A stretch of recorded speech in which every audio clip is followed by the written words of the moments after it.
জুলাই গণঅভ্যুত্থানের ১ বছর পূর্তির দিনে এনসিপির ৫ শীর্ষ নেতা হঠাৎ কক্সবাজারে উপস্থিত হয়েছেন।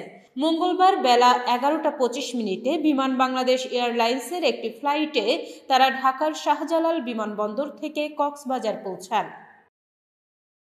সিসিটিভি ফুটেজে দেখা যায় এনসিপির মুখ্য সমন্বয়ক নাসির উদ্দিন পাটোয়ারি, সংগঠক সার্জিস আলম, হাসনাত আবদুল্লাহ, তাসলিম জারা এবং তার স্বামী খালেদ সাইফুল্লাহ সহ আরও কয়েকজন পরিবারের সদস্য একসঙ্গেই রয়েছেন। তবে এ বিষয়ে প্রশাসন বা আইন শৃঙ্খলা বাহিনীকে কিছুই জানানো হয়নি। এদিকে রাজনৈতিক মহলে গুঞ্জন, তারা যুক্তরাষ্ট্রের সাবেক রাষ্ট্রদূত পিটার হাসের সঙ্গে বৈঠকে এসেছেন। যদিও এনসিপির নেতা নাসির উদ্দিন পাটোয়ারি বলেছেন ঘুরতে কক্সবাজারে গিয়েছেন তারা। পিটার হাসের সঙ্গে বৈঠকের বিষয়টি গুজব ও অপপ্রচার।